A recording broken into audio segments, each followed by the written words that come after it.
Assalamualaikum warahmatullahi wabarakatuh.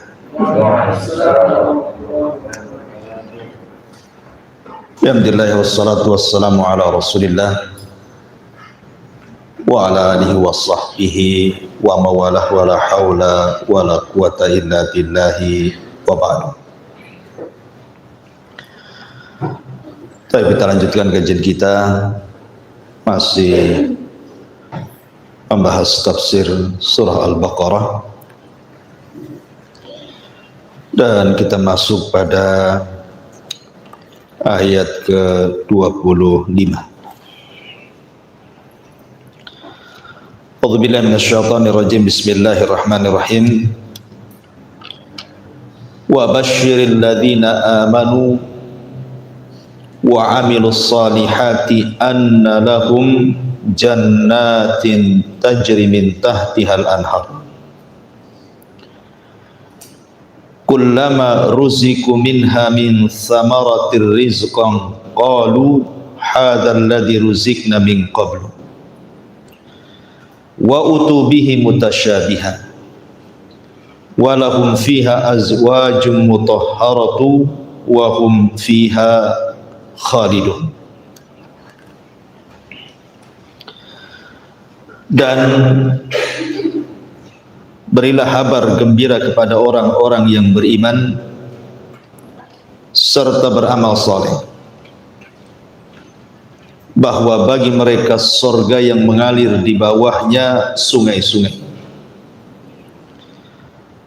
Setiap mereka diberikan rizki di dalamnya dari buah-buahan, maka mereka mengatakan, inilah yang telah diberikan rizki kepada kami sebelumnya, dan mereka diberi seperti itu mutasyabiha yang serupa. Dan bagi mereka di dalam surga itu disediakan pasangan-pasangan mutahharatun yang suci, wa hum fiha khalidun, dan mereka di dalamnya akan dikekalkan. Baik. Ayat ini, surah Al-Baqarah ayat 25 ini menjelaskan kepada kita tentang para penghuni surga dan juga kenikmatan-kenikmatan surga. Artinya malam ini kita akan menjelaskan dari ayat surah Al-Baqarah 25 ini tentang siapakah para penghuni surga dan bagaimana kenikmatan surga yang Allah anugerahkan kepada kita. Di sini Allah Subhanahu wa taala mengatakan, berilah kabar gembira kepada orang-orang yang beriman dan beramal saleh bahwa mereka akan mendapatkan jannatin. Kalimat jannah ini menggunakan jamak, bukan mufrad, artinya sorga-sorga. Karena sorga itu bukan satu tapi banyak, dan juga tingkatan-tingkatannya juga banyak. Nanti kita akan jelaskan panjang lebar. Ma'asyiral muslimin wal muslimat rahimani wa rahimakumullah. Ada 20 amal saleh yang disebutkan oleh para ulama, di mana 20 amal-amal saleh yang setiap hari bisa kita lakukan adalah penyebab orang bisa dimasukkan ke dalam surga. Singkat saja, yang pertama birrul walidain, berbuat baik kepada orang tua, dan ini pintu masuk surga paling cepat. Seorang anak yang berbuat baik kepada kedua orang tuanya. Yang kedua, imatatul adza min tariqin nas, berusaha untuk membuang hal-hal yang bisa mengganggu dari lalu lalang manusia di jalan. Dan itu disebutkan dalam sebuah hadis bahwa Nabi melihat ada seorang laki-laki yang berpindah-pindah tempat di surga. Kemudian sahabat bertanya, hebat sekali orang itu. Maka Nabi SAW menyebutkan amalannya.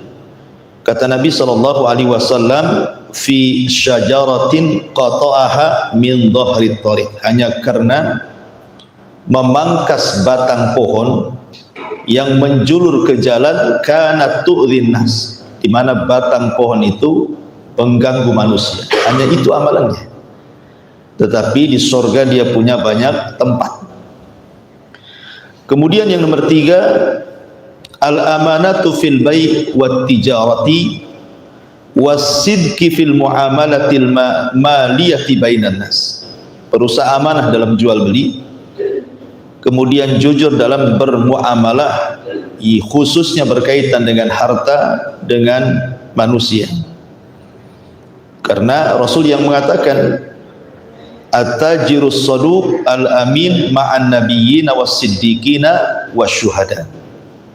Para pedagang, para peniaga yang jujur lagi amanah itu akan dikumpulkan bersama para nabi, para siddiqin dan para syuhada. Yang nomor 4, qada'u hajatin nas, berusaha untuk membantu hajatnya manusia yang sedang kesulitan.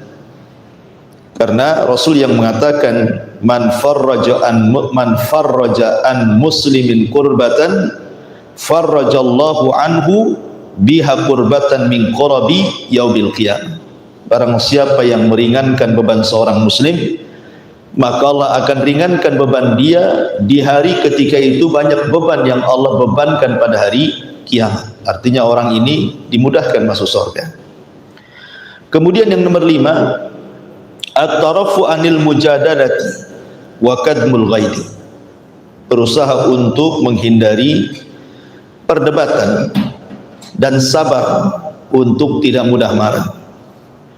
Karena Nabi SAW yang mengatakan bahwa orang-orang ini akan disediakan satu rumah di surga bagi orang yang dia berusaha untuk tidak melakukan perdebatan walaupun dia di pihak yang benar.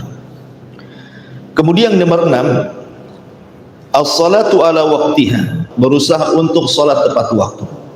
Dan itu berdasarkan hadis yang sahih bahwa ini amalan terbaik dan bisa memasukkan ke dalam surga. Yang nomor 7, zikrullahi azza wa jalla, berusaha berzikir kepada Allah azza wa jalla dengan memperbanyak tasbih, tahmid, tahlil dan begitu seterusnya. Kemudian yang nomor 8, al-muhafadhatu alal adiyati wal awrat ats-tsabitati fi sunnah, berusaha untuk menjaga doa-doa dan wirid-wirid yang memang sudah dianjurkan dalam sunnah. Kemudian yang nomor 9, talabul ilmi wa ta'limuhu linnas, belajar seperti malam ini kita belajar. Kemudian setelah itu kita ajarkan ilmu yang kita dapat kepada manusia, karena jalan yang paling singkat menuju surga itu adalah ilmu. Man salaka tariqan yaltamisu fihi ilman sahhalallahu bihi tariqan ilal jannah. Jadi barang siapa yang meniti berjalan di sebuah ilmu, maka Allah mudahkan jalannya menuju surga. Artinya talabul ilmi itu jalan singkat menuju surga. Kemudian yang nomor 10, silatul arham, berusaha untuk bersilaturahim dengan kerabat. Kemudian nomor 11, kafalatul yatim, berusaha untuk mengkafil anak yatim. Karena Rasul yang mengatakan, saya bersama anak yatim di sorga seperti ini, kemudian merapatkan jari tengah dan telunjuknya. Kemudian yang nomor 12, qiyamul lail, berusaha untuk sholat malam. Kemudian yang nomor 13, as-sadaqah, berusaha untuk bersedekah, dan sebaik-baik sedekah adalah sadaqatus sir, sedekah yang tidak ditampakkan. Kemudian yang nomor 14, tajdidut taubah, memperbaharui taubat. Senantiasa setiap hari kita istighfar. Makanya Rasul aja tidak kurang 100 kali istighfar setiap harinya. Kemudian yang nomor 15, ihsanul wudu, berusaha memperbaiki wudu dan juga mentajdid, memperbaharui wudu. Walaupun sudah punya wudu, umpamanya mau sholat wudu lagi gitu ya. Kemudian juga berusaha melaksanakan sunnah rakaatai al-wudu, 2 rakaat wudu, sebagaimana hadis Bilal ketika sandalnya terdengar di sorga oleh Rasul. Kemudian ditanya apa amalan Bilal, maka Bilal mengatakan karena dia tidak pernah meninggalkan wudu dan 2 rakaat sunnah wudu. Kemudian yang nomor 16, as-salatu alal amwat, berusaha untuk melaksanakan fardu kifayah, salat kepada orang yang sudah meninggal, wattiba'u al-janaiz, mengiringi jenazahnya sampai ke kuburan, karena pahalanya besar kan gitu ya. Kalau hanya sekedar salat saja dapat 1 qirat, kalau sampai menguburkan dapat 2 qirat. Artinya 1 qirat itu sebesar gunung Uhud, berarti 2 qirat 2 gunung Uhud.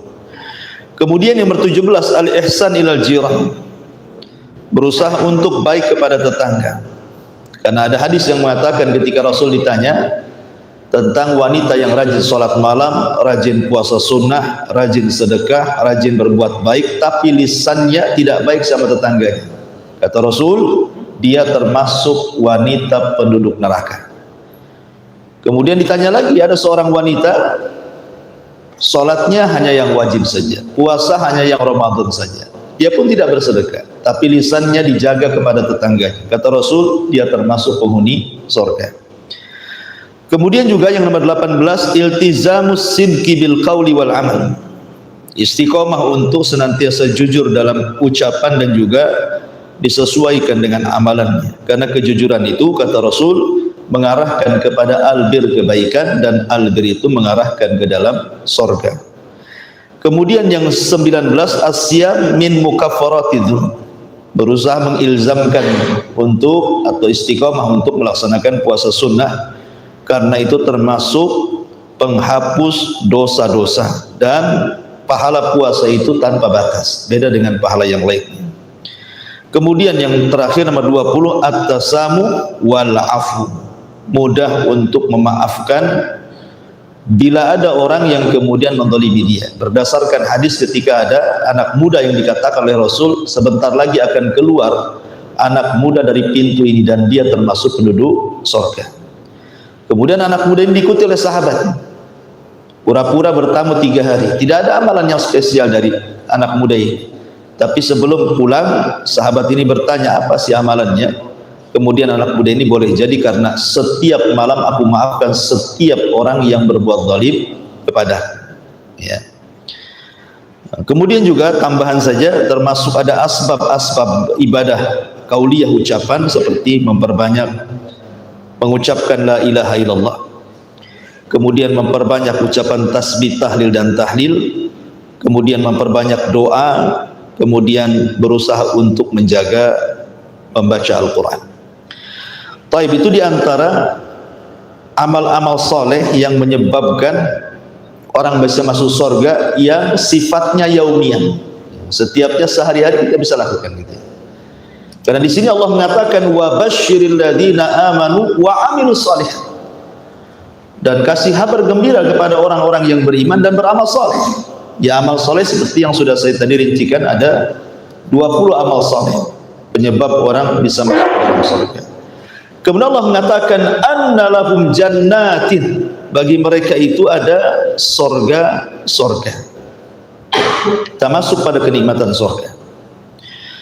Dalam sebuah hadis Nabi SAW bersabda, a'dadtu li ibadis salihin ma la ainun ra'at wa la udhunun sami'at wa la khatara ala qalbi bashar.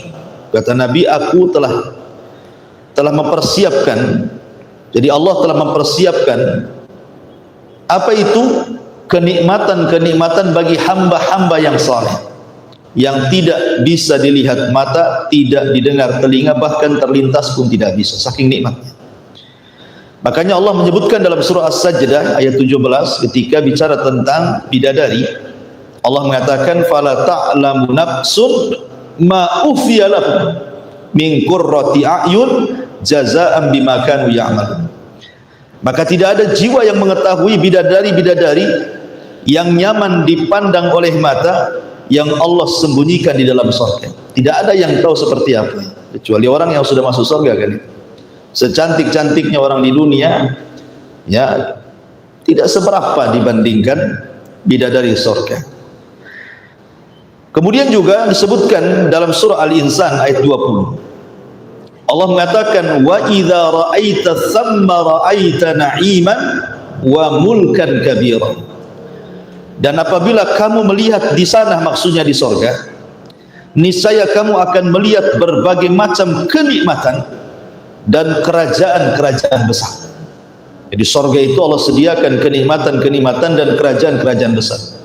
Al-Imam Al-Qurtubi rahimahullahu taala ketika memberikan catatan kepada ayat ini, apa kata dia? Lamma kanatil muluk talbasu fid dunya al-asawira wattijan ja'alallahu dzalika li ahlil jannah wa laysa ahadun min ahlil jannah illa wa fi yadihi thalathatu aswiratin siwarun min dhahabin wa siwarun min fiddatin wa siwarun min lu'lu'in.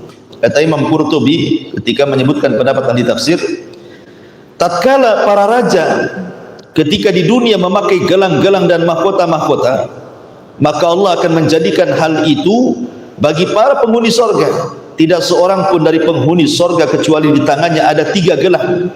Gelang dari emas, gelang dari perak, dan gelang dari mutiara. Dan ingat bahwa sahabat Abdullah bin Abbas radhiyallahu anhu mengatakan, laisa fil jannati syai'un mimma fid dunya illal asma. Tidak ada satupun yang berada di sorga dibandingkan dengan dunia itu kecuali hanya kesamaan nama, bukan hakikat. Ya, tentu emas di dunia dengan di sorga juga akan berbeda. Perak di dunia dengan di sorga juga berbeda. Istana di dunia dengan di sorga akan berbeda. Termasuk semua jenis makanan minuman, walaupun ada kemiripan nama. Di dunia ada pisang, di sorga ada pisang. Di dunia ada kurma, di sorga ada kurma. Di dunia ada anggur, di sorga ada anggur. Itu hanya kemiripan nama saja, kata Abdullah bin Abbas. Hakikatnya tidak seperti itu.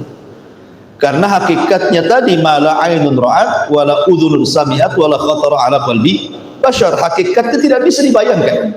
Mata tidak pernah melihatnya, telinga tidak pernah mendengarnya, hati pun tidak terlintas seperti apa bentuknya. Makanya hanya sekedar persamaan nama saja. Taib, kita mulai kisah surga ini dari titian. Ya. Ma'asyiral muslimin yang dimuliakan Allah Subhanahu wa taala.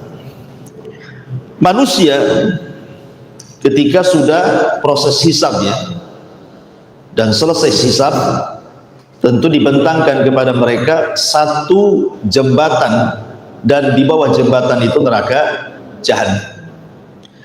Dari sini kita tahu bahwa tidaklah orang masuk surga kecuali harus melewati neraka.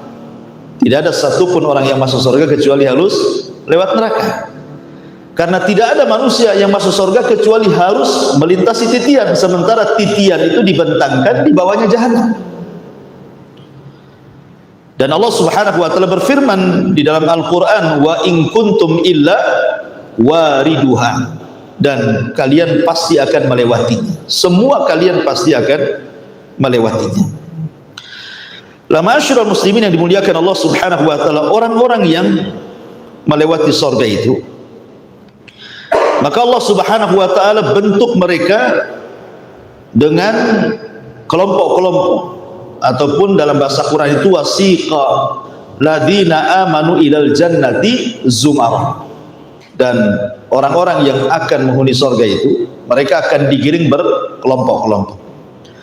Jadi ada kelompok itu yang menyeberangi titian seperti kilat, atau sudah di ujung, gitu ya. Ada yang seperti kedipan mata, atau sudah di ujung.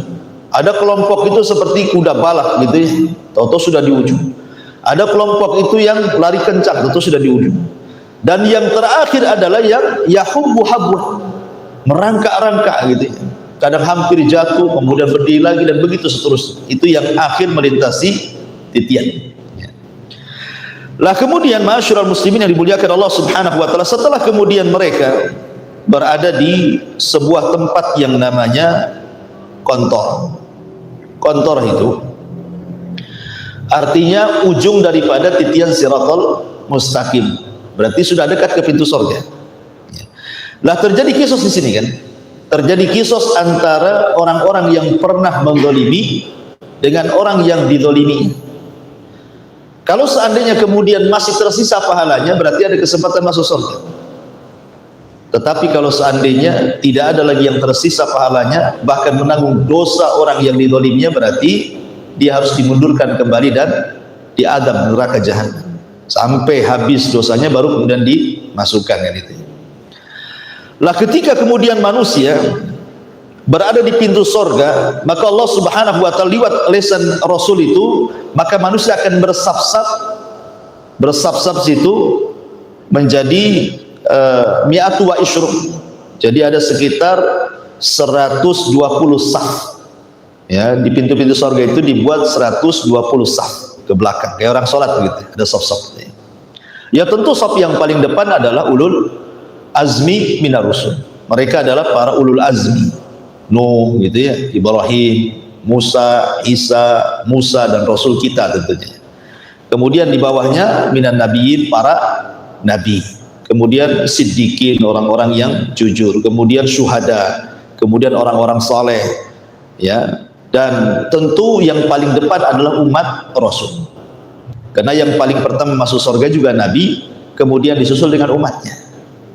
Makanya Rasul mengatakan, walaupun kami umat yang terakhir, tetapi justru yang awal-awal masuk surga. Ya kan? Anda tahu antum di saf keberapa gitu. Itu kalau ada di situ.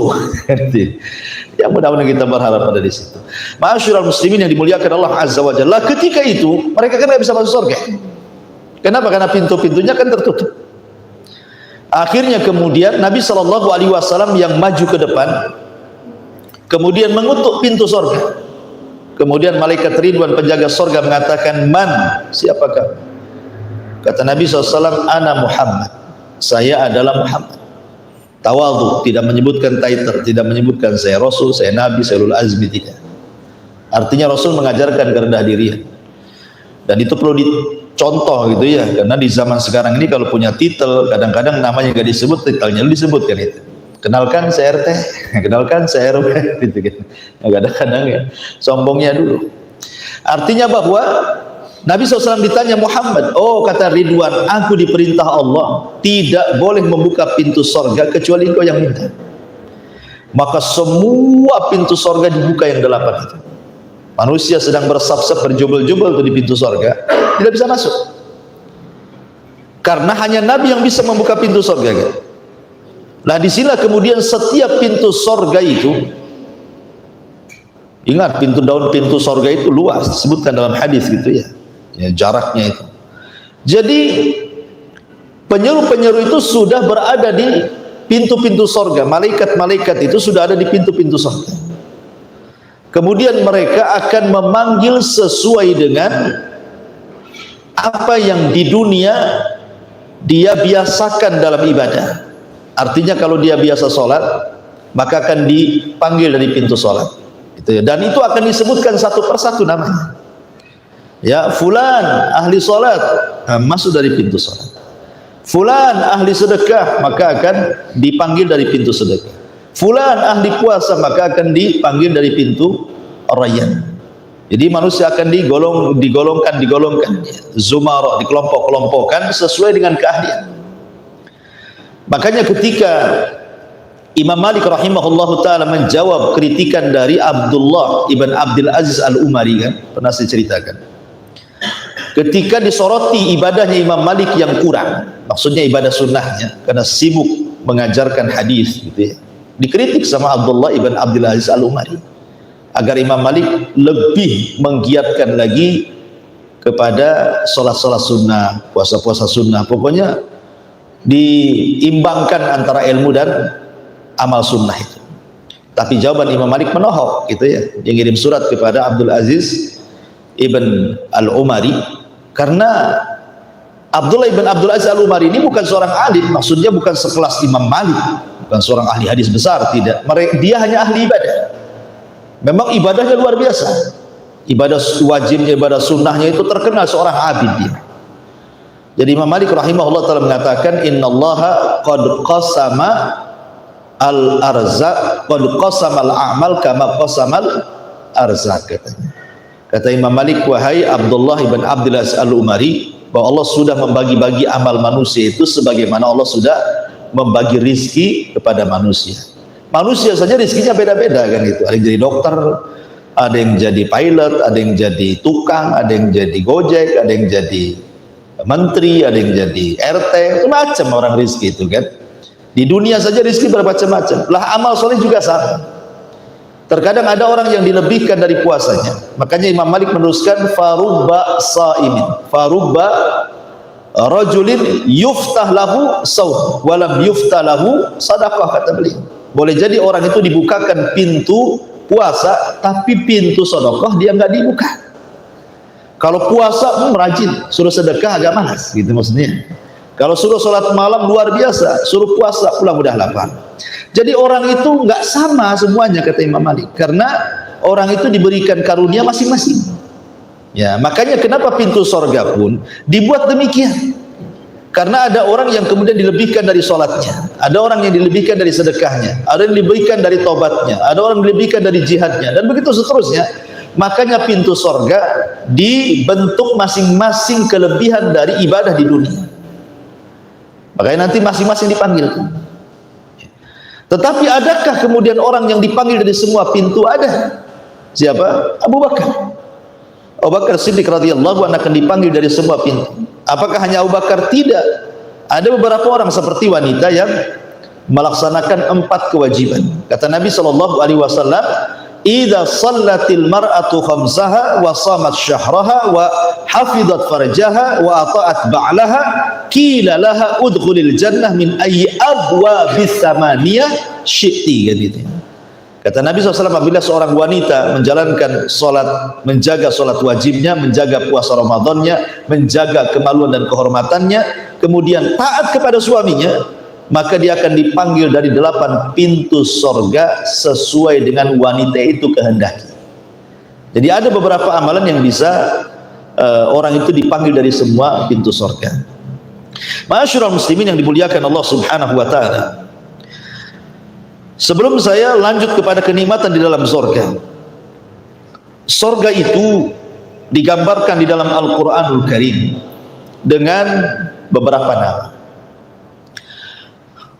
Ada kemudian dalam Quran itu sorga disebut Darussalam, tempat keselamatan. Kenapa? Karena di sorga itu tidak ada yang membahayakan. Karena orang masuk sorga itu betul-betul akan selamat. Selamat lisannya, tidak mencaci, tidak memaki. Selamat hatinya, tidak ada yang dengki, tidak ada yang hasad. Makanya Allah mengatakan wa naza'na ma fi sudurihim min ghillin ikhwan, kami cabut dalam hati penduduk sorga itu kedengkian. Jadi hati penduduk sorga itu adalah satu hati. Lisannya juga tidak membahayakan, perbuatannya tidak membahayakan, kemudian hatinya pun tidak membahayakan. Selamat, ya kan? Selamat akhlaknya. Termasuk juga nanti dijelaskan ketika bicara tentang kenikmatan sorga, termasuk selamat fisiknya. Penduduk sorga tidak meludah, penduduk sorga tidak kencing, penduduk sorga tidak berak, penduduk sorga tidak mengeluarkan dahak, bahkan tidak mengeluarkan mani, madi, wadi, dan begitu seterusnya. Ya, selamat fisiknya. Bagi wanita tidak ada haid, tidak ada nifas, bahkan bodinya selamat, tidak melahirkan. Karena wanita rusak bodi itu karena melahirkan kan itu, akhirnya melar gitu.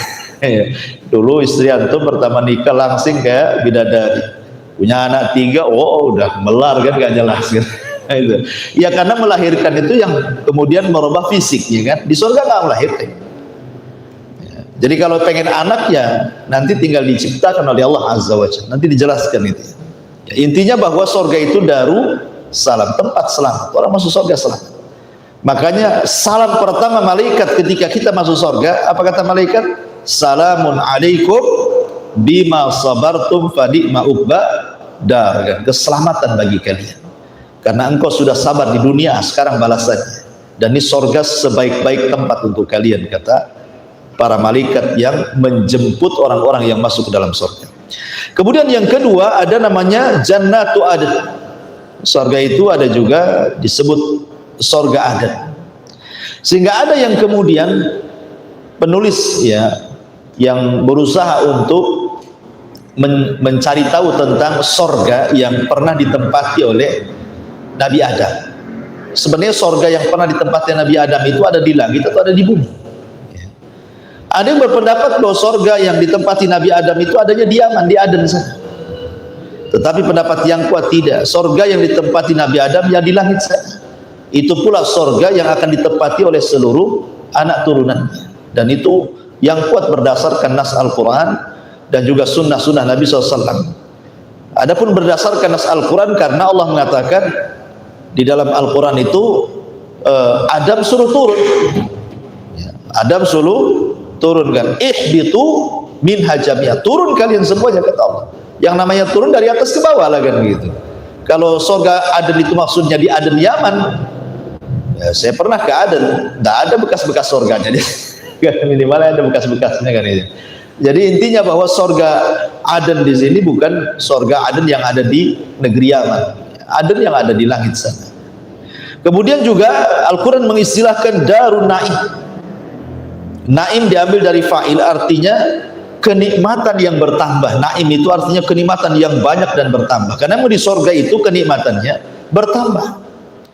Pamannya walaupun sama-sama minum nih, hari ini minum susu, besok minum susu. Susu rasa besok itu berbeda dengan rasa sekarang. Susu rasa lusa itu berbeda dengan susu kemarin. Ya, jadi makin hari makin lezat. Begitu juga buah-buahan. Pemain sekarang kita makan buah nih, ada 3 buah anggur, kita makan buah anggur pertama, ya lezat sekali. Kemudian setelah itu ambil buah anggur yang kedua, lebih lezat lagi. Kemudian yang ketiga lebih lezat lagi, gitu maksudnya. Dia akan bertambah kenikmatannya, setiap hari akan bertambah. Makanya disebut Daru An-Naim. Kemudian juga disebut Darul Maqam, Dar al-Maqam, tempat maqam, kedudukan yang sangat mulia. Dan di surga makom yang paling tinggi adalah makom Nabi SAW. Ya, makanya disebutkan makomam mahmudah. Allah mengatakan dalam setiap doa azan gimana? Allahumma rabba hadhihi da'wati tama was salatil qa'imah ati Muhammadanil wasilata wal fadilah wa ba'athu maqaman mahmudah. Jadi makom yang paling tertinggi adalah makom mahmud, tempat yang paling terpuji, dan itu adalah tempat yang paling tinggi khusus untuk Rasul kita Muhammad SAW. Kemudian di kiri kanannya ada disebut maqam al-wasilah dan maqam al-fadilah. Ati Muhammadanil wasilah wal fadilah. Berarti ada 2 maqam di sini. Setelah maqam mahmudah paling tinggi, di bawahnya ada 2 maqam. Maqam wasilah itu diberikan kepada istri Fir'aun, namanya Asiyah bintu Muzahim. Kemudian maqam mahmudah diberikan kepada ibunda Isa bin Maryam, Maryam bintu Imran. Dan 2 wanita ini keduanya akan menjadi istri Nabi SAW di surga. Maka bahasanya wa ati Muhammadanil wasilata wal fadilah. Berikan kepada Muhammad itu wasilah, maksudnya Asiyah bintu Muzahim, wal fadilah maksudnya Maryam bintu Imran. Jadi 4 wanita terbaik akan jadi keluarga Nabi. Kita tahu bahwa kamula minan nisa kathir, kamula minar rijal kathirun, walam yakmul minan nisa illa arba, kan itu ya. Laki-laki sempurna itu banyak, tapi perempuan yang sempurna tidak ada kecuali 4. 1 Asiyah bintu Muzahim, 2 Maryam bintu Imran, 3 Khadijah bintu Khuwailid, dan yang terakhir putri Rasul Fatimah bintu Muhammad SAW. Semua akan jadi keluarga Nabi. Asiyah akan dipersunting Nabi di sorga, Maryam akan dipersunting Nabi di sorga, Khadijah ya sudah jelas istrinya, ya kan, Fatimah sudah jelas-jelas anaknya akan berkumpul. Jadi makom yang paling tinggi. Kemudian setelah itu makomnya ulul azmi dan begitu seterusnya, karena sorga itu saya ulangi bertingkat-tingkat. Kemudian juga yang nomor 5, sorga itu disebut juga Dar al-Khuldi, tempat di mana orang dikekalkan di dalam. Makanya tidak benar buku yang diterbitkan oleh siapa saya lupa namanya, buku itu judulnya ternyata sorga dan neraka tidak kekal. Kita katakan keduanya kekal berdasarkan nas Quran dan hadis Nabi SAW, kekal selamanya. Tentu kekekalan sorga akan berbeda dengan kekekalan Allah, karena sorga itu awalnya tidak ada, diciptakan baru ada. Ya kan, kalau Allah sebelumnya tidak didahului dengan ketidakadaan, Allah itu akan senantiasa ada. Dan kekalnya sorga itu karena Allah yang berkehendak. Artinya kekalnya sorga tergantung kepada kehendak Allah. Jadi tidak sama kekalnya Allah dengan kekal sorga. Tapi yang jelas Allah berkehendak sorga itu dikekalkan, maka disebut darul khuldi. Kemudian ada disebut jannatul ma'wa, ya, tempat kembali. Artinya tempat kembali kita bukan di bumi. Ma'wa itu tempat kembali kita, ya. Jangan sampai kemudian kita jadikan dunia ini tempat kembali kita, sehingga menghabiskan seluruh energi kita, harta kita, tenaga kita hanya untuk membangun istana di bumi. Percuma, ya kan? Kalau orang kemudian membangun istananya di bumi dengan membeli istana yang megah, kendaraan yang mewah, tanah yang luas, dan begitu seterusnya, nanti juga akan ditinggal. Betapa banyak orang-orang kaya setelah numpuk kekayaannya kemudian meninggal, kekayaannya direbut ahli warisnya, kan? Karena memang dunia itu bukan tempat kembali. Makanya Nabi SAW mengatakan kepada Abdullah ibn Umar radhiyallahu anhu, kun fid dunya ka'annaka gharib aw abirus sabil. Abdullah ibn Umar, jadilah di dunia ini seperti orang asing yang hanya lewat sesaat, ataupun jadikan dunia ini tempat persinggahan saja, singgah saja sebentar, nanti akan jalan lagi, ya kan?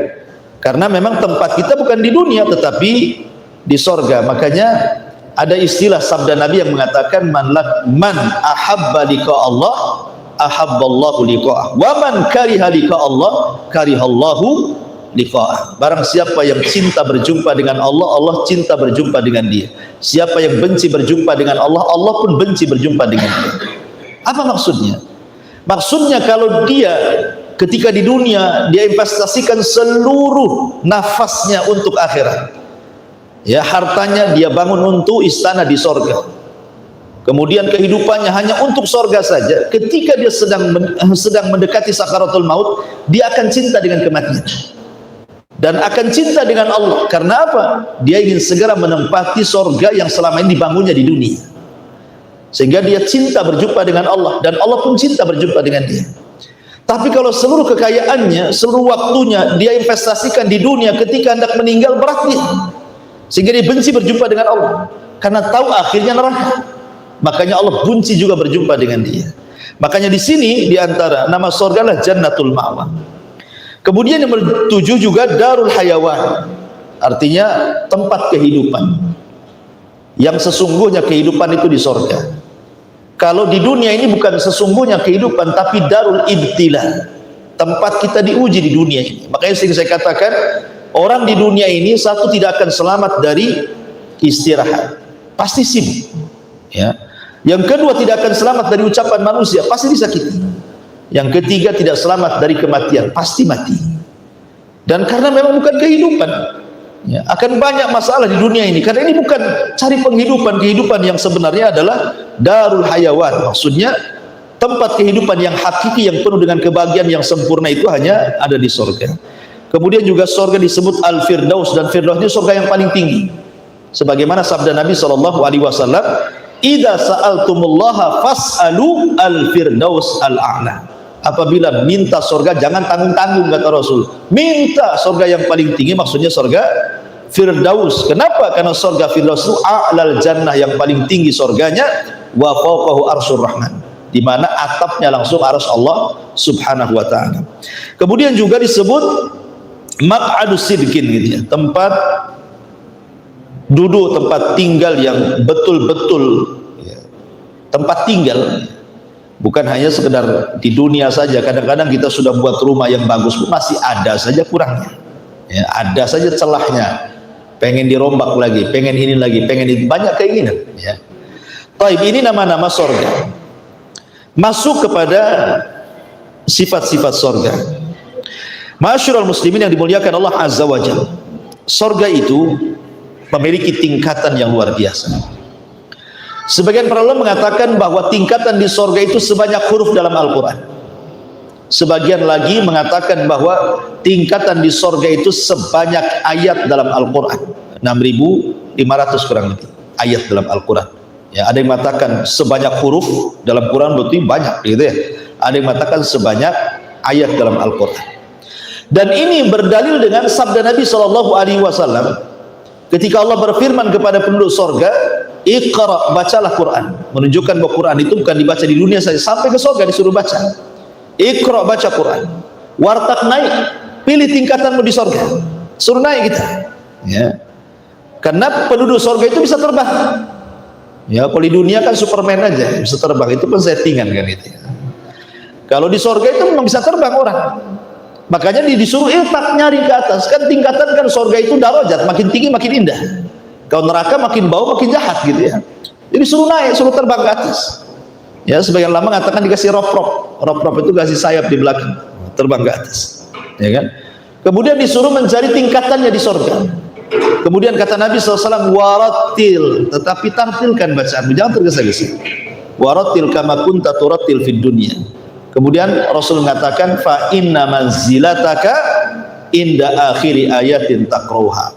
Tempat dudukmu, maksudnya tempat tingkatanmu di surga itu disesuaikan dengan akhir ayat yang kau baca di dunia. Artinya semakin banyak gemar membaca Quran, semakin tinggi tingkatannya. Jadi bacaan Quran itu salah satu peninggi derajat ya di akhirat itu ya.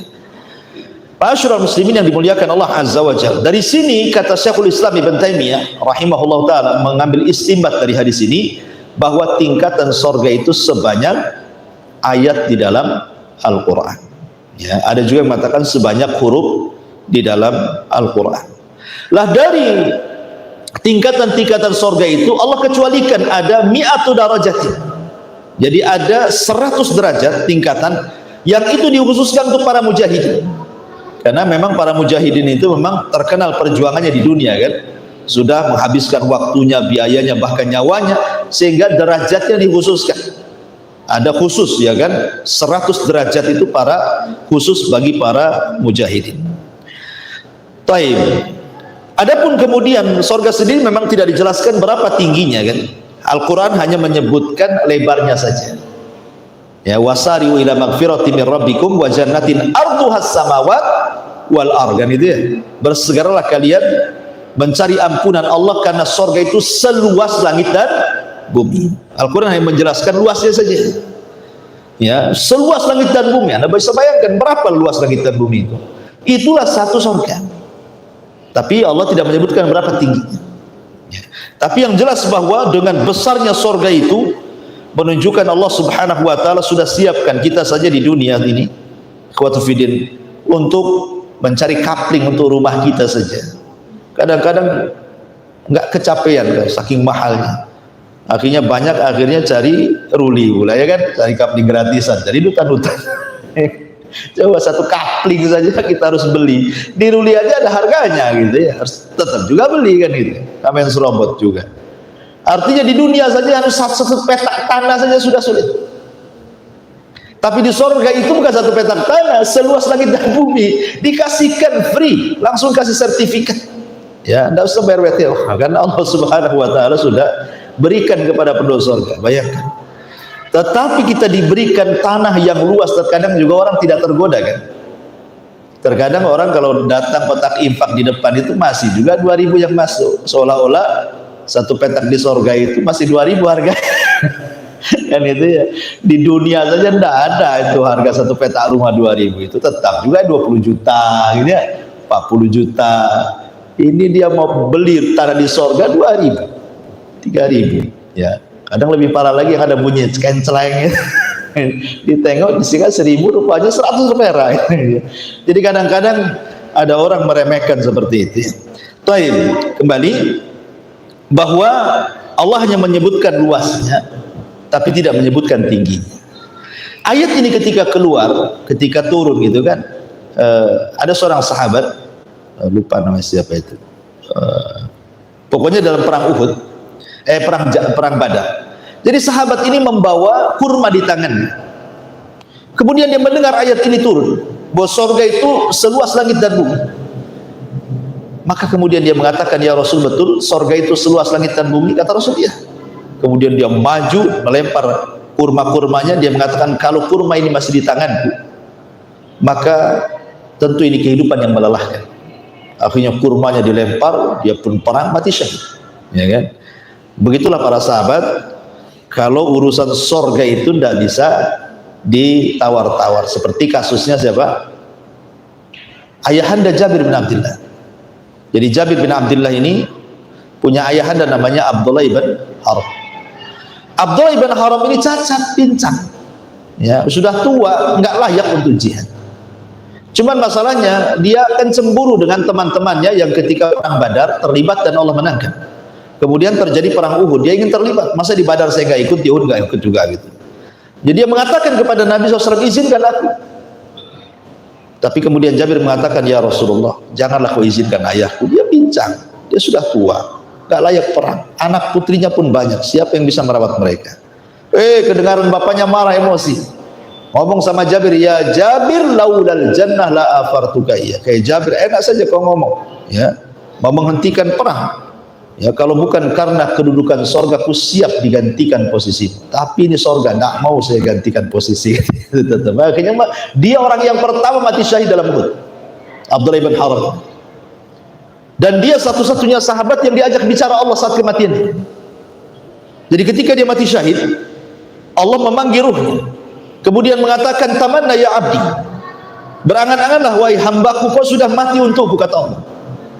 Kemudian kata Abdullah bin Haram, ya Rabb, saya hanya ingin kembali ke dunia agar aku bisa perang kedua kalinya dan mati syahid kedua kalinya, gitu. Bayangkan, kata Allah, mustahil orang mati hidup lagi, yang lain sajalah. Maka Abdullah bin Haram mengatakan, kalau begitu sampaikan kondisiku di sisimu kepada Jabir putraku dan kepada seluruh para sahabat. Dari sini turun ayat, wala tahsabannal ladzina qutilu fi sabilillahi amwatan bal hum ahya'in inda rabbihim yurzaqun. Jangan kau kira orang mati syahid itu mati, mereka hidup di sisi Allah dan mereka diberikan rezeki yang melimpah. Ayat ini menghabarkan kondisi siapa? Abdullah bin Haram kepada semua umat Islam, karena itu permintaannya, kan itu ya. Taib, kembali bahwa sorga itu seluas langit dan bumi, dan sorga itu bukan hanya satu sorga, tapi sorga-sorga.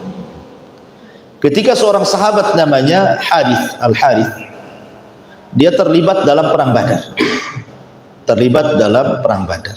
Cuman masalahnya Al-Harith ini, ketika belum perang, jadi para sahabat menata pasukan di malam hari untuk keesokan hari perang. Jadi Al-Harith ini kan bagian daripada jaga malam, ribat fisabilillah gitu. Rupanya ada seorang sahabat yang namanya malam hari, dikiranya Al-Harith ini musuh yang menyusup, dipanah, mati, kan itu ya. Jadi ini kan yang mana sahabat, yang mati juga sahabat, karena disangka musuh, ya kan, terpanah mati dia. Ketika kemudian selesai perang Badar, ibunya kan bertanya, di mana anak saya? Maka diceritakan, anaknya mati salah panah, katanya kan. Disangka musuh, rupanya sahabat. Ibunya menangis. Datang kepada Nabi mengatakan, karena masalahnya Al-Harith ini dapat pemahaman ibunya, kalau mati tidak dalam perang berarti bukan syahid.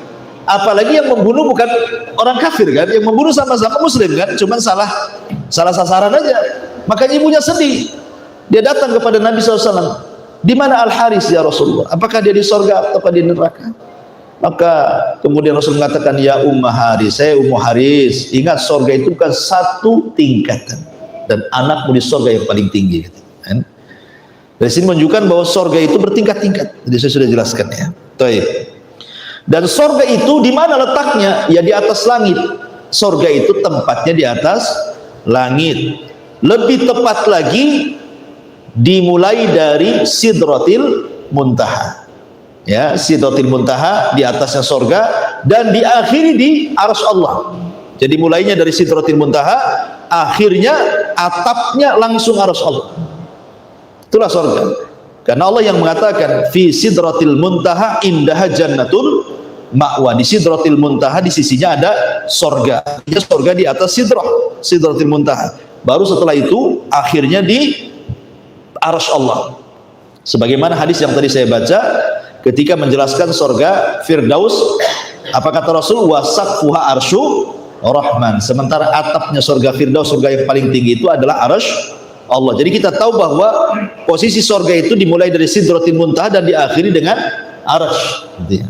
Nah, seperti itu ya. Baik, masyarul muslimin yang dimuliakan Allah Subhanahu wa taala. Adapun para penghuni sorga, Nabi SAW bersabda dalam sebuah hadis yang dikeluarkan Imam Bukhari dari sahabat Abdullah bin Mas'ud radhiyallahu anhu, Jadi Nabi SAW suatu ketika bertanya kepada para sahabatnya, atardawna an takunu rub'a ahlil jannah, maukah kalian agar 1/4 dari kalian, maksudnya umat Islam, menjadi penduduk surga? Kulna, sahabat mengatakan, na'am, tentu ya Rasul. Maka Rasul mengatakan, atardawna an takunu thulutha ahlil jannah, ridhokah kalian menjadi umat yang 1/3 dari kalian menjadi penghuni surga? Kulna, sahabat mengatakan, na'am, tentu. Kata Nabi SAW, walladhi nafsu Muhammadin biyadi, inilah arju an takunu nisfa ahlil jannah, tetapi demi zat yang jiwa Muhammad berada di tangannya, aku berharap bahwa separuh umatku menjadi penduduk surga.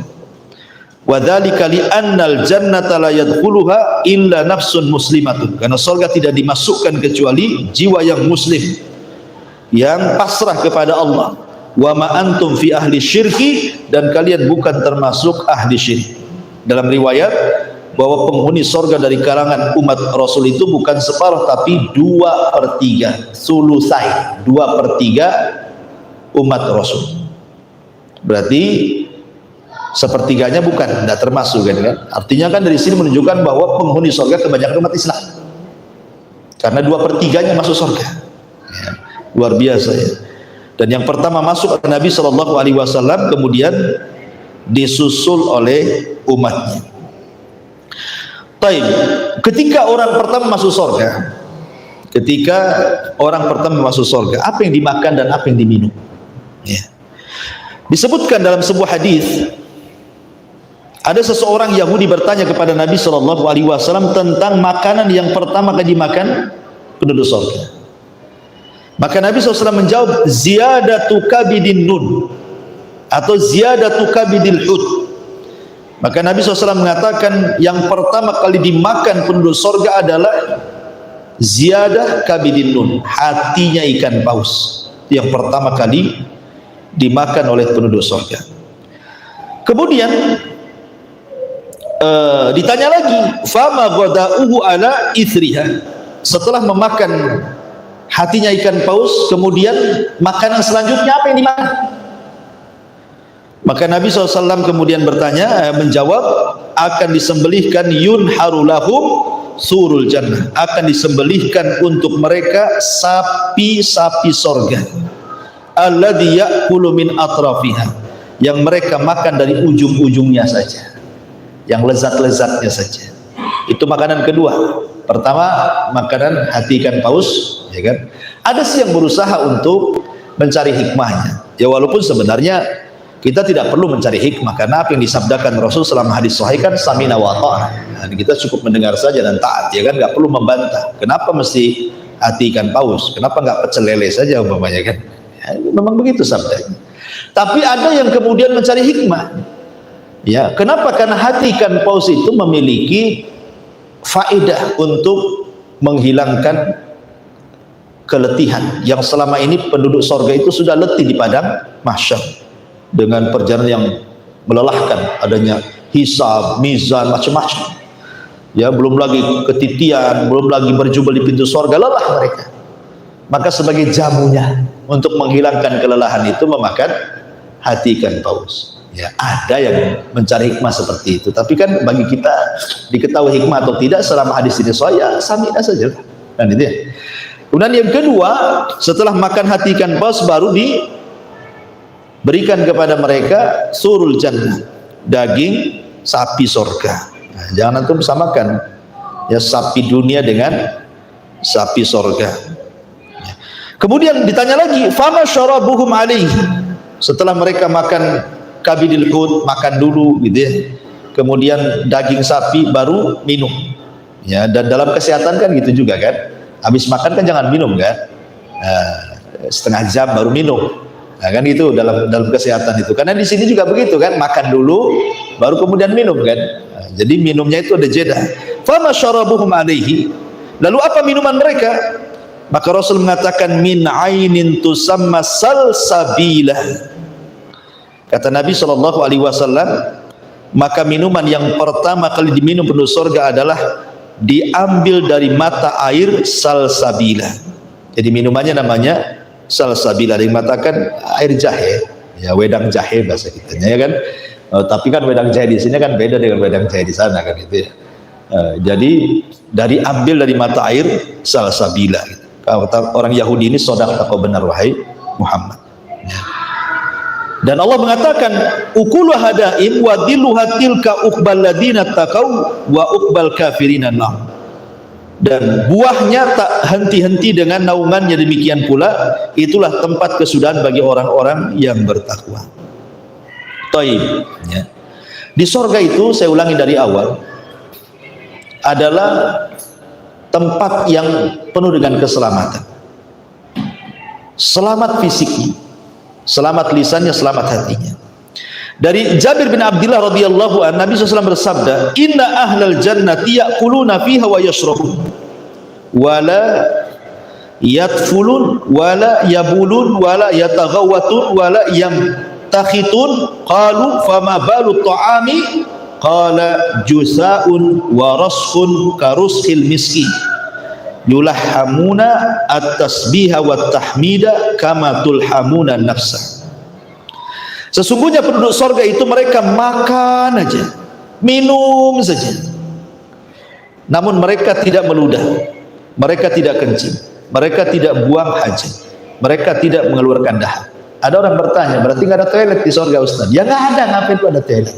Oh nggak buang hajat, nggak kencing, apa yang dibuatkan toilet? Di sorga itu tidak ada kamar mandi, tidak ada toilet, ya kan? Dan tidak pernah mandi juga.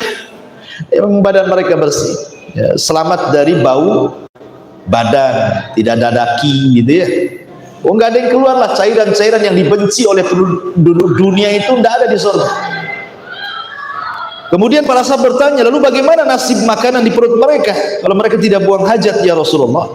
Maka Rasul mengatakan cara membuang hajatnya dengan cara bersendawa. Itulah buang hajatnya. Kan gitu. Kalau kita itu berarti kenyang gitu. Tapi kalau di sorga ya maksudnya sendawanya itu adalah buang hajatnya, atau dengan cara berkeringat, dan keringatnya berbau minyak misik. Ini keringatnya sebagai buang hajat, subhanallah. Jadi senanglah keringat berbau misik itu kan.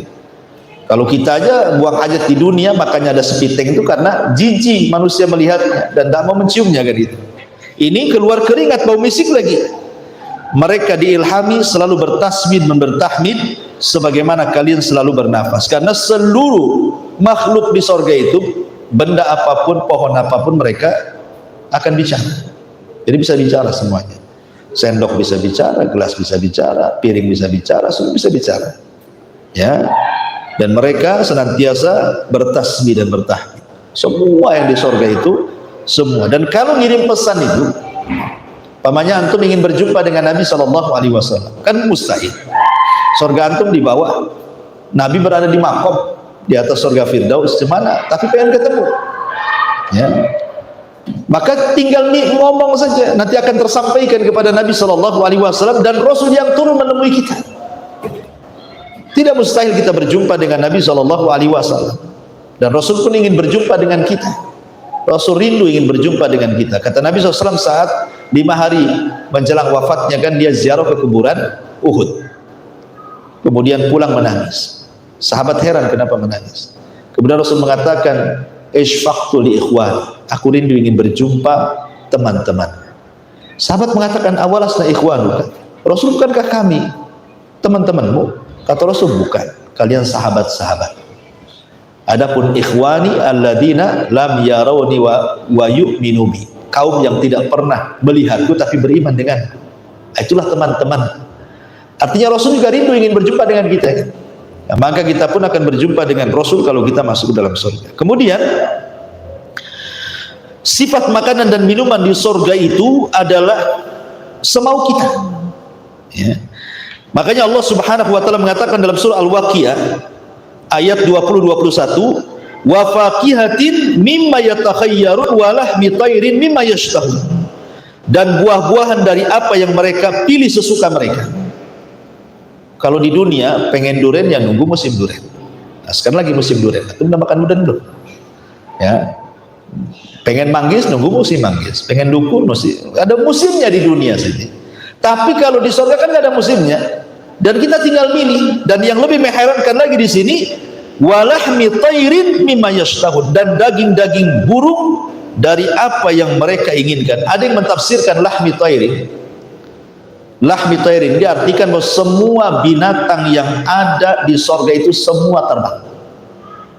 Ya, semua terbang. Karena di sini kalimatnya tair, burung. Ya, lahm itu daging, tair itu artinya sesuatu yang terbang.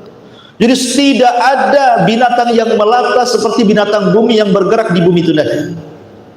Ya, kalau di bumi kan memang karena ada hubungan gravitasi bumi sehingga manusia tidak bisa terbang kan, masih tersedot bumi, sehingga ya kita ya jalan di bumi, kambing jalan di bumi, semua di bumi. Tapi di surga kan sudah tidak ada gravitasi, nggak ada lagi. Sehingga kemudian semua terbang. Ya, semua terbang, kambing terbang, sapi terbang, terbang. Antum aja jadi Superman terbang. Ya, makanya disebut Ja'far At-Tayyar. Ja'far itu terbang, haitsusya, ya sesuai dengan kehendak dia. Seperti hadis yang saya katakan, Iqra, baca Quran, wartak, dan terbanglah. Cari tempatmu di surga. Jadi semua terbang di surga itu, binatang terbang, orang terbang gitu. Dan tinggal ngomong saja, tinggal tuju saja, pengen daging ini tuh, lagi sapi lewat, pengen daging sapi. Langsung udah kepikir stik sapi udah ada di depannya gitu, kayak gitu ya. Jadi tidak perlu lagi harus ke Nagoya ya kan, udah mahal lagi gitu, apalagi BBM naik kan gitu. Ongkosnya udah mahal, mau makan mikir-mikir. Intinya bahwa memang di surga itu tidak bisa dibayangkan. Sehebat apapun saya membayangkan surga itu, nggak akan kebayang surga itu, saking indahnya. Baik, ma'asyiral muslimin yang dimuliakan Allah Azza wa Jalla, Allah mengatakan wa fiha ma tashtahil anfus wa taladzul a'yun wa antum fiha khalidun. Dan di dalam surga itu terdapat segala apa yang diinginkan oleh hati dan sedap dipandang mata, dan kamu kekal di dalam. Dan Allah juga mengatakan kulu washrabu hani'an bima aslaftum fil ayyamil khaliyah, makanlah dan minumlah dengan sedap disebabkan amal yang telah kamu kerjakan pada hari-hari yang lalu di dunia. Ini makanan surga. Bagaimana minumannya? Ma'asyiral muslimin yang dimuliakan Allah Azza wa Jalla, Allah Subhanahu wa taala memang sangat memanjakan penduduk surga. Kalau di dunia kita mau minum susu saja harus beli, dan itu pun ditaruh di kaleng susu gitu kan. Terkadang ada expirednya. Kadang-kadang kalau sudah dibuka tutupnya kemudian ditaruh di gelas, tidak bisa dibuat 2 hari. Kalau dibuat 2 hari mencret kita minumnya. Artinya bahwa banyak kendala-kendala di dunia ini. Mau madu ya nunggu dulu diperas dari tawon, dibotolin, beli botolan, kadang-kadang ketipu rupanya gula kan gitu. Itulah di dunia ya, nasib orang di dunia kan begitu ya. Mau apa lagi, mau khamar tidak boleh, haram kan itu, karena siapa yang mabuk di dunia nggak akan mabuk nanti di akhirat gitu. Susah di dunia ini. Tapi lihat Allah Subhanahu wa taala mengatakan dalam surah Muhammad ayat 15, Allah mengatakan matsalul jannati allati wa'idal muttaqun fiha anharun min ma'in ghairi asin wa anharun min labanin lam yataghayyar ta'amuhu wa anharun min khamrin ladzatin lisyaribin wa anhar min asalin musaffa wa lahum fiha min kulli thamarati wa maghfirati min rabbihim. Perumpamaan surga yang telah dijanjikan bagi orang-orang yang bertakwa, di dalamnya terdapat sungai-sungai yang berisi air yang tidak pernah payau, tidak pernah keruh, jernih sejernih-jernih. Dan sungai-sungai yang isinya air susu, kemudian sungai-sungai yang isinya air khamr yang sangat lezat dirasakan oleh para peminumnya, serta sungai-sungai yang berisi madu-madu murni yang sudah disaring, dan di dalamnya mereka memperoleh segala macam buah-buahan dan ampunan dari Rabb mereka. Ma'asyiral muslimin yang dimuliakan Allah Subhanahu wa taala, kalau kita melihat satu contoh saja khamr di dunia ya kan. Khamr di dunia itu pertama mengandung alkohol, otomatis memabukkan, ya kan? Kemudian yang kedua membuat pening kepala. Paling rendah orang minum khamr itu sakit kepala. Ya paling tinggi ya tidur di solokan gitu ya, nggak sadar. Kemudian juga nyerocos gitu ya, kadang-kadang menghina orang, mencaci maki orang. Makanya di zaman Umar ditambah hukuman dari 40 cambukan di zaman Nabi, kemudian Di zaman Umar ditambah jadi 80 cambukan. Kenapa? Karena disamakan dengan para penuduh wanita baik-baik dikatakan berzina, kan hadnya berapa? 80 cambukan. Lah peminum khamar ditambah sama Umar, disamakan hukumannya, karena orang yang lagi mabuk terkadang menuduh orang yang enggak, ya kan? Maka disamakan sama Umar hukumannya, dari zaman Rasul 40 cambukan menjadi 80 cambukan gitu ya. Nah, perhatikan di sini beberapa dalil. Allah mengatakan dalam surah As-Saffat ayat 47, la fiha ghaulun walahum anha yunzifun. Tidak ada dalam khamar itu alkohol, maksudnya khamar sorga, tidak ada dalam khamar sorga itu alkohol, dan mereka tidak mabuk karenanya. Sebanyak-banyak minum khamar di sorga itu tidak akan mabuk. Tapi lihat khamar di dunia bisa merusak segalanya, ya, merusak hati, merusak jantung, ginjal, semua merusak dia kan. Ini tidak, ya. Kemudian juga Allah mengatakan dalam surah Al-Waqiah 19, la yusaddauna anha wa la yunzifun. Khamar-khamar di sorga itu tidak membuat pening kepala dan tidak pula memabukkan, dan warnanya putih. Dan Allah mengatakan dalam surah As-Saffat ayat 46, baydha'u ladzati lisyaribin, warnanya putih dan lezat sekali. Minum khamar di akhirat itu warnanya putih dan sangat lezat. Dan juga Allah mengatakan dalam ayat yang lain, dalam sebuah hadis yang dikeluarkan oleh Ibnu Katsir dalam tafsirnya, lam ta'surha ar-rijalu bi aqdamiha. Para laki-laki tidak perlu memerasnya dengan kaki-kaki mereka. Artinya di dunia saja kalau perlu mados, perlu khamar itu kan diperas dulu kan. Kan khamar itu kan dari buah-buahan juga ya kan, dari anggur, dari yang lainnya gitu ya. Jadi tidak perlu diperas, dan itu dalam bentuk sungai. Dan antum perlu tahu bahwa sungai di sorga itu tidak ada paritnya, tidak ada penghalang. Maksudnya kalau kita kan membuat solokan itu kan dibuat parit kiri kanan, maksudnya ditinggikan sebelah sini, ditinggikan sebelah sini, baru dialirkan di tengah kan, supaya jangan meluber. Lah di sorga sungai itu tidak ada parit kiri kanan, tidak ada bangunan kiri kanan, ya begitu saja ya, tapi tidak meluber, gitu maksudnya ya. Dan ini berdasarkan gitu ya, berdasarkan beberapa riwayat dari hadis Nabi Shallallahu Alaihi Wasallam tentang masalah ini. Baik. Adapun kemudian itu cerita makanan minuman penduduk surga, cerita bangunan. Bangunan di surga itu diriwayatkan dari seorang sahabat Nabi Shallallahu Alaihi Wasallam yang dikeluarkan Imam Tirmidzi dan juga disahihkan oleh Syekh Nasiruddin Al-Albani rahimahullah taala, ketika dua sahabat bertanya kepada Rasul soal bangunan surga. Jadi dia mengatakan, akhbirna an bina'il jannah ya Rasulullah. Rasul tolonglah jelaskan bangunan-bangunan surga itu kayak apa, rumah-rumah surga, istana-istana surga itu kayak apa gitu. Maka Nabi SAW mengatakan, labinatun min zahabin wa labinatun min fiddatin. Satu bata untuk membangun bangunan dari surga terbuat dari emas, dan bata yang lain terbuat dari perak.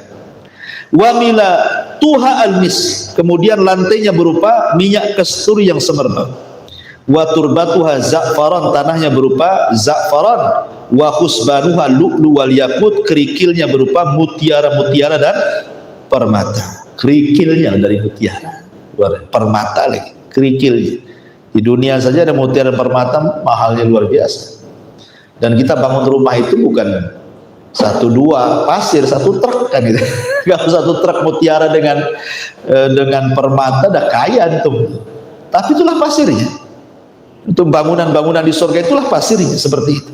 Ya, lantainya minyak kasturi, bata-batunya emas perak, kan luar biasa. Ya, kita punya segede bata emas saja gitu udah kaya tuh.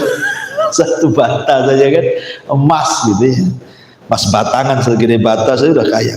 Kemudian Rasul mengatakan, man yadkhuluha yan wala ya'as wala yab'as wa yukhlad wala yamut wala tablas thiyabuhum wala yafna syababuhum.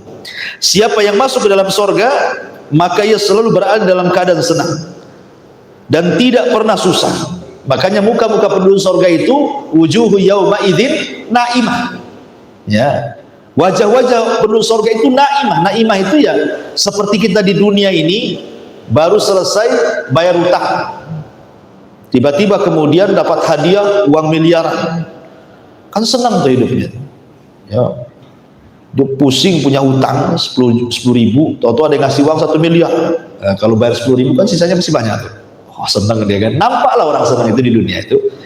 Dan orang susah pun nampak gitu. Tengok orang punya hutang kan nampak itu mukanya. Stres gitu. Jadi wajah-wajah penduduk surga seperti itu karena banyak kenikmatan dan ada beban. Ya, wajah-wajah mereka itu penuh dengan nikmat, nampak gitu. Wajah-wajah penduduk surga itu penuh dengan nikmat. Makanya orang yang masuk surga itu mereka senang. Yang luar biasa lagi adalah wa yukhlad wala yamut wala tabla thiyabuhum wala yafna syababuhum. Artinya tidak pernah susah, ia kekal, tidak pernah mati, bajunya tidak pernah rusak, dan masa mudanya tidak akan berlalu. Masa mudanya tidak akan berlalu. Padahal istilah syarah mengatakan laitas syabab yaudu yauman. Kata orang Arab itu, seandainya masa muda itu bisa diputar balikan ke belakang, mustahil, ya kan? Lihat orang-orang yang sudah tua-tua, yang sudah usia 60, ya 70, terkadang kalau bercerita apa yang dibanggakan? Masa mudanya, ya kan? Orang-orang yang sudah purnawirawan kadang-kadang kan, itu yang diceritakan apa? Masa dia berjabat masa muda. Apa mungkin kembali? Nggak mungkin. Hanya cerita saja, nostalgia saja. Cerita dulu, kalau dulu saya kan gitu ya. Kalau purnawirawan itu biasa begitu. Zaman saya dulu, gitu biasa. Jadi, tapi kan mustahil. Sementara di surga itu kan tidak ada berlalu. Makanya usia penduduk surga itu sama dengan usia Isa ketika diangkat ke surga. Berapa usianya? Antara 33 sampai 34. Itulah usia penduduk surga. Ya. Ma'asyiral muslimin yang dimuliakan Allah Subhanahu wa taala. Adapun pohon di surga, di surga itu ada pohon namanya tuba. Pohon tuba. Allah mengatakan badal Islam gharib wa sayaudu ghariban kama bada fatuba lil ghuraba. Islam itu awalnya asing, nanti akan asing. Beruntunglah orang-orang yang asing itu. Tuba. Ada yang mengatakan tuba di sini syajarul jannah, syajaratul jannah, pohon yang ada di surga. Di mana Nabi SAW kemudian menjelaskan nih, inna fil jannati la syajaratun yasirur raqibu fi dhilliha mi'ata sanati. Di surga itu ada satu pohon, seorang mengendarai berjalan di bawah naungannya selama 100 tahun, tidak putus tuh bayangannya. 100 tahun pakai kuda balap untuk memutus bayangan pohon, tidak akan terputus. Padahal kita kalau di rumah di depannya ada pohon mangga, ada pohon rambutan, kayaknya enak kita buat kursi-kursi di bawah pohon itu kan. Nah, ini pas siang-siang ini enak juga nih, duduk-duduk depan rumah sambil makan sayur asam, ikan asin gitu ya, sambal terasi, kayaknya enak kali kan itu. Kira-kira ketika matahari geser ke arah barat sedikit, kenalan matahari kita, masuk lagi ke rumah kan gitu ya. Kita ini mau bernaung di bawah pohon itu paling berapa menit lah kita bisa bernaung di sini. Lebihnya ketika matahari bergeser ya panas lagi. Tapi di surga Anda bisa bernaung sepuasnya di sini. Ya, sampai ada kuda balap 100 tahun melewati naungannya gak keputus. Besar sekali pohon ya kan itu ya. Taib.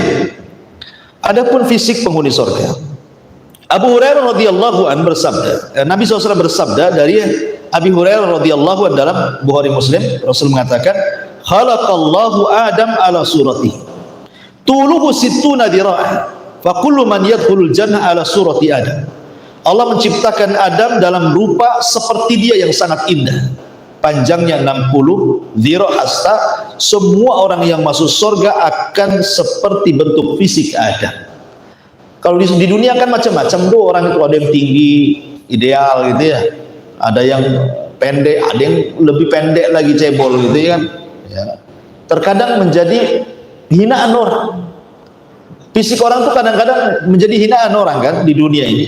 Gara-gara tinggi dibilang si tawil, si tinggi gitu. Gara-gara pendek dibilang si cebol gitu. Gara-gara gendut dibilang si gedrum. Nah, macam-macam di dunia ini. Salah, fisik aja harus dijaga, kalau nggak dijaga dihina orang. Tetapi fisik penduduk surga itu semua sama, tidak akan berubah fisiknya, sempurna fisiknya.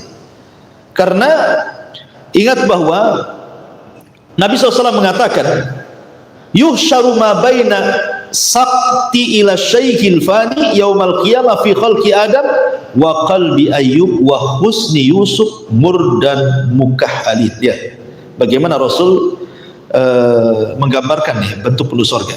Mereka dibangkitkan di usia antara bayi dan manusia tua di hari kiamat, sama dengan bentuk Adam. Artinya tidak ada anak dan tidak ada orang tua, semua sama seperti Adam. Dan Adam itu orang tampan. Ya. Kemudian Rasul mengatakan hatinya sama dengan Ayub dan tampannya sama dengan Yusuf. Penduduk surga itu hatinya sama dengan Ayub. Hati Ayub itu seperti apa? Sabar. Dicaci maki orang diam saja. Itu hati Ayub itu. Makanya kalau seandainya kita bicara tentang sabar itu, sabarlah seperti sabar Ayub. Itu istilah saja. Gak mungkin kamu sabar seperti Ayub. Tetapi karena kalau cerita tentang Imam Sabirin, imamnya orang-orang yang ingin sabar, itulah Ayub orangnya. Ayub itu nabi yang paling sabar. 18 tahun dia diuji oleh Allah Subhanahu wa ta'ala dengan berbagai macam kefakiran, penyakit, meninggalnya anak-anak, tetapi tidak pernah mengeluh satu kalimat pun kepada Allah Azza wa Jalla. Luar biasa. Hari ini kita lihat pemerintah baru akan menaikkan BBM, baru akan, belum ya, walaupun setelahnya dinaikkan, tapi baru akan saja sudah macam-macam kan ngomong. Itu tidak hendak membela pemerintah atau enggak, maksudnya baru akan dapat penguasa. Udah kebayang tuh masa depan tuh.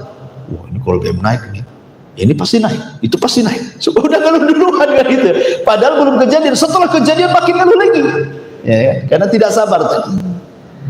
Ya, jadi terkadang seperti itu. Jadi di surga tidak ada hati-hati yang seperti itu. Kenapa? Karena terpenuhi ekonominya. Ya, kalau di dunia ngeluh karena tidak terpenuhi ekonomi, makanya ngeluh kan itu ya. Di surga terpenuhi semuanya. Ya. Jadi apa lagi mau berbuat jahat apa lagi, semua sudah ada. Ya. Makanya salah satu kemudian kalau mengurangi kejahatan ya harus ekonominya harus mapan kan itu. Walaupun tak jarang juga yang berbuat jahat pula yang mapan-mapan ekonomi pula lebih parah gitu ya.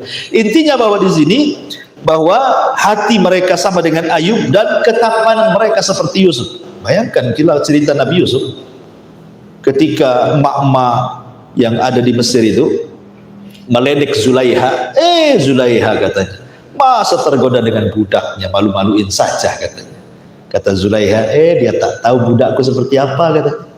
Aku undang mereka semua. Akhirnya diundang istri si pejabat yang ngomel-ngomel itu, yang biasa mama kan begitu ya, berumpi. Diundang, kasih buah-buahan, kasih pisau. Nah, setelah mereka pegang pisau semuanya, kemudian mereka sedang iris buah-buahan semuanya, kata Zulaiha, wahai Yusuf, keluar kau kata. Keluar. Dipandang semua sama mama pejabat ini. Apa kata mereka? Mahada illa malakun karim. Ini bukan manusia, ini malaikat katanya. Gitu. Bayangkan mereka sampai membayangkan Nabi Yusuf ini bukan manusia, ini malaikat katanya. Ini bukan manusia, malaikat. Kemudian fakotokna, bukan kotoa, pakai tas lagi. Kotok. Nah, bahasa Quran itu beda. Kalau kotoa satu irisan, kalau kotok itu artinya beriris-iris. Fakotokna aidiyahunna, mereka mengiris-iris. Bukan buah-buah, jarinya diiris-iris semuanya. Ya, jadi habis dan tidak terasa. Karena orang khusyuk itu kadang-kadang sakit pun tidak terasa. Tengok anak-anak main game itu, nggak makan seharian, nggak nongkrong aja, nggak terasa lapar itu. Jadi walaupun diurus nggak terasa karena saking khusyuknya melihat Yusuf gitu. Sampai dibilang malaikat. Coba bayangkan, baru tahu mak-mak ini kata Zulaiha, itulah Yusuf. Kenapa aku tergoda dengan dia? Akhirnya bapak-bapak pejabat takut istrinya terfitnah. Akhirnya mereka buat pasal karet, kita penjarakan saja Yusuf katanya. Akhirnya dipenjara lah Yusuf gara-gara itu kan. Nah, kembali bahwa intinya bahwa di sini bagaimana penduduk sorga itu setampan Yusuf, sehati Ayub, setinggi Adam. Luar biasa kan itu. Kemudian juga kesibukan penduduk sorga. Allah mengatakan dalam surah Yasin ayat 55, inna ashabal jannah al-yawma fi syughulin faqih. Sungguhnya penduduk surga itu di dalam kesibukan yang menyenangkan. Nabi SAW ya ditanya oleh para sahabat, wahai Rasul, apakah kami akan bertemu dengan istri kami kelak di surga? Kata Rasul menjawab, innar rajula la yasilu fil yaumi ila mi'ati adra. Seorang laki-laki dalam sehari mampu berhubungan badan dengan 100 bidadari. Ya, antum ya kalau sudah berumur kan kadang-kadang nggak bisa tiap hari, 4 hari sekali kan itu ya. Kadang-kadang minum jamu dulu itu, ajar jahanam. biar strong gitu kan. Di sorga satu hari loh, antum bergilir 100 bidadari. Bisa bayangkan, Allah berikan kekuatan. Dan ketika para ulama mentafsirkan surah Yasin 55, maksudnya perlu sorga itu fi syughulin fakihun, kesibukan yang menyenangkan itu artinya memecahkan keperawanan ya. Jadi pecahkan keperawanan, tapi tidak pernah janda-janda gitu. Ya kalau habis perawannya pecah, dibuat lagi perawan lagi. Makanya Allah mengatakan inna ansha'nahunna insha'an wa ja'alnahunna abkaran uruban atraban. Ketika ada nenek-nenek datang kepada Rasul, orang seperti saya ini bisa masuk surga enggak Rasul? Kata Rasul, enggak ada nenek-nenek di surga. Nenek ini pulang nangis, dikira dia tidak masuk surga. Maka Rasul mengatakan, bilang sama nenek itu, bukan nenek itu tak masuk surga, maksudnya di surga enggak ada nenek-nenek. Ya, karena semuanya akan jadi perawan, usianya 33 sampai 34. Katakan kepadanya, inna ansha'nahunna insha'an wa ja'alnahunna abqaran uruban atraba. Kami jadikan mereka perawan uruban atraba, usianya sama. Mau laki-laki perempuannya segitu, nggak akan hilang masa mudanya. Kemudian kemah-kemah di surga, inna fil jannati khaymatun min lu'lu'i mujawwafatin arduha sittuna mila. Di surga ada kemah dari mutiara yang dilubangi, lebarnya 60 mil. Antum kalau mau honeymoon dengan istrimu, hangout atau apa istilahnya kan, harus bayarlah ke hotel kan. Kadang-kadang kalau mau ke hotel yang agak mahal, tak ada pula duit gitu. Terpaksa kelas melati. Ya sesuai dengan pesa lah kan itu. Tapi di surga disediakan fasilitas kamar disediakan. Karena tahu sebenarnya surga itu dunia ini miniatur surga. Apa yang kita hajatkan, disenangkan di dunia itu disediakan di sana gitu. Apa sih kemauan kita? Mau rekreasi udah ada, ya. Nanti kita ceritakan bagaimana ada air yang mancur dari bawah, ada air yang curah dari atas, ada yang sungai, ada macam-macam. Itu kan tempat-tempat rekreasi manusia di dunia. Di surga ada semuanya, disediakan taman-tamannya, kebun-kebunnya, ya luar biasa gitu. Kemudian juga di antara pasar surga, di surga juga ada pasar. Anas bin Malik radhiyallahu anhu menyampaikan sabda Nabi SAW, inna fil jannati lasuqa ya'tunaha kulla jum'atin fatakhubburihus simali fatakhussu fi wujuhihim wa thiyabihim fayazdaduna husnan wa jamala fayarji'una ila ahlihim wa qadizdadu husnan wa jamala fayaqulu lahum ahluhum wallahi laqad izdastum ba'dana husnan wa jamala fayaquluna wa antum wallahi laqad izdastum ba'dana husnan wa jamala. Subhanallah ya, dalam hadis Muslim, sungguh di sorga itu ada pasar yang didatangi penghuninya sorga setiap Jumat. Di dunia itu disebut hari Jumat, di sorga disebut Yaumul Mazid ya. Bertiuplah angin dari utara mengenai wajah dan pakaian mereka hingga mereka semakin indah dan tampan. Mereka pulang ke istri-istri mereka dalam keadaan telah bertambah indah dan tampannya.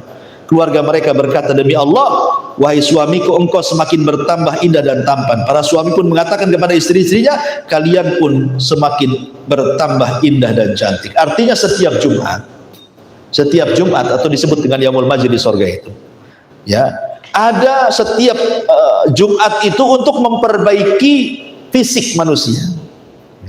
Jadi setiap Jumat itu makin tampan, Jumat berikutnya tampan lagi, Jumat itu makin tampan, begitu maksudnya. Bahkan ada hadis ini memang tidak sahih ya, tapi masyhur gitu ya. Jadi orang yang masuk ke dalam surga itu, hadis ini dhaif ya. Jadi orang ini masuk ke dalam pasar, ketika pulang itu, jadi di pasar itu banyak gambar-gambar. Mungkin kalau di dunia ini kalau antum masuk ke tukang cukur, kan ada itu gambarnya banyak kan. Mau gaya apa kamu? Ya, mau gaya apa? Mau gaya orang pang ini gitu. Mau gaya orang ini begini, semua ada. Jadi di pasar itu semua muka ada. Tinggal antum pilih pengen seperti itu. Nah, nanti berubah muka antum kayak gini. Itu maksudnya. Itu tapi hadisnya lemah. Ya, tapi bisa juga terjadi. Namanya di surga itu sesuatu yang mustahil jadi mungkin. Ya kan? Sesuatu yang mustahil jadi mungkin. Ya. Dan di surga itu bukan tempat orang jualan, bukan kayak di dunia gini ya, jam 8 buka ruko gitu. jam 5 tutup rukun. Nah, bukan, maksudnya hanya untuk berjumpa dengan teman-teman dia selama di dunia itu akan berjumpa di pasar itu kan. Sepekan mereka gak jumpa dengan kawannya. Jadi kalau ingin jumpa dengan kawan itu sepekan sekali datang ke pasar, ketemulah kawan-kawannya, nanti cerita. Antum yang ketemu di sini cerita, oh, dulu kita ngaji sama Abu Mero, ingat nggak? Jadi diingatkan tuh kejadian peristiwa di bumi itu semua ingat itu. Nah, disitulah terkadang kemudian sebagian mereka tanya, mana kawan kita yang satu itu yang sama kita kesana kemari ngaji? Kata malaikat, di neraka. Oh, maka mereka sepakat teman-teman, ya Rabb la taqtamilu ladzatina hatta tukhrijahu minan nar. Ya Rabb, jangan kau sempurnakan kelezatan kami sampai kau keluarkan teman kami di surga dari neraka. Sampai mereka berikan syafaat kepada teman yang masuk neraka. Kalau memang masih layak berikan syafaat dan mereka meninggal tidak musyrik gitu ya. Jadi teman-teman yang baik di surga itu memberikan syafaat. Makanya Allah mengatakan kalau gitu kau pergi ke neraka ambil temanmu gitu. Jadi pasar itu juga untuk tempat berkumpulnya teman-teman seminggu sekali. Kadang-kadang mengingat nostalgia kita di bumi, teringat di pasar itu. Kemudian sebelum pulang disitulah ada angin yang merubah semua fisiknya. Ketika datang kepada istrinya, kaget istrinya, nggak kenal, kok makin tampan. Nah, suaminya bingung, kok kamu makin cantik gitu. Nah, coba sekali-kali antum bawa istri ke pasar gitu, kira-kira makin cantik itu makin bangkrut. Kadang-kadang yang ditulis itu ya ditulis bawang ini semua, pulang tuh tidak ada pakaian jadinya. Gitu. Jadi yang tidak ditulis malah dibeli, yang ditulis pula tak dibeli, suaminya makin bangkrut lah kan gitu. Dari sini ma'asyiral muslimin yang dimuliakan, betapa tingginya kenikmatan di surga itu, yazdad wa yazdad, artinya kenikmatan di surga itu bertambah dan bertambah dan begitu seterusnya. Ikhwan, udah 9:30 ya, ini kalau di surga nggak habis-habis. Masih banyak pembahasan. Insyaallah kita ada kesempatan nih, banyak ada orang telepon dari tadi, mungkin penting kayaknya. Ya mungkin sampai di sini dulu, tidak ada tanya jawab. Subhanallah bihamdika, asyhadu an la ilaha illa anta astaghfiruka wa atubu ilaik. Allahu ta'ala alam. Assalamualaikum warahmatullahi wabarakatuh.